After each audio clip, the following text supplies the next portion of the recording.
कभी एक समय राजू नाम का एक दयालु किसान रहता था। उसके पास एक छोटी सी झोपड़ी थी जिसकी छत सूखी घास से बनी थी। राजू बड़ा ही गरीब किसान भी था, पर उसने अपनी गरीबी से कभी हिम्मत नहीं हारी थी। राजू अपने खेतों में बहुत मेहनत किया करता था। उसकी मेहनत से ही इस साल उसका खेत सब्जियों से भरा हुआ था। मोटे लाल टमाटर, कुरकुरी हरी बीन्स और चमकदार बैंगनी बैंगन। राजू हर दिन बहुत मेहनत करता था, अपने पौधों को सींचता था और घास निकालता था। लेकिन इस साल बारिश के बादल लुका छिपी खेल रहे थे। सूरज एक विशाल गर्म दीपक की तरह चमकता था, जिससे जमीन सूख जाती थी और सब्जियां प्यासी हो जाती थीं। राजू चिंतित था। बारिश के बिना उसकी सब्जियां नहीं उग पाएंगी और उसके पास बाजार में बेचने के लिए पर्याप्त फसल भी नहीं होगी। वह अपनी छोटी बेटी रानी के लिए नए जूते या मीठे जलेबी, तले हुए आटे का नाश्ता नहीं खरीद पाएगा।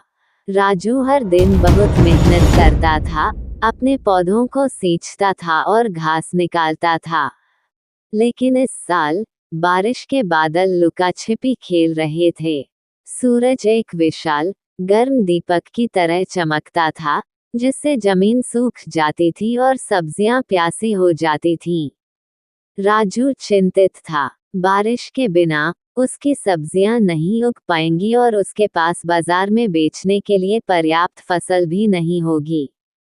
वह अपनी छोटी बेटी रानी के लिए नए जूते या मीठे जलेबी, तले हुए आटे का नाश्ता नहीं खरीद पाएगा। एक सुबह राजू उदास महसूस कर रहा था। जब वह अपनी झोपड़ी के पास बैठा था, तो एक छोटी सी गौरैया उसके कंधे पर आकर बैठ गई। चहचहाट चहचहाट, गौरैया ने सिर झुकाते हुए कहा। मुंह लटकाए क्यों बैठे हो राजू? राजू हैरान था। एक बोलने वाली गौरैया। उसने सूखी जमीन और भूखी सब्जियों के बारे में अपनी चिंता बताई। गौरैया ने धैर्यपूर्वक सुना। चिंता मत करो राजू, वह चहचहाई। मुझे एक गुप्त स्थान का पता है। आम के ऊंचे पेड़ के पीछे एक छिपी हुई धारा बहती है। इसका पानी आपकी सब्जियों को फिर से हरा भरा कर देगा। राजू की आंखें चमक उठी। उसने गौरैया को धन्यवाद दिया और उसकी बताई हुई बातों का पालन किया। सबसे ऊंचे आम के पेड़ के पीछे उसने एक जगमगाती धारा देखी, ठीक वैसे ही जैसा गौरैया ने कहा था।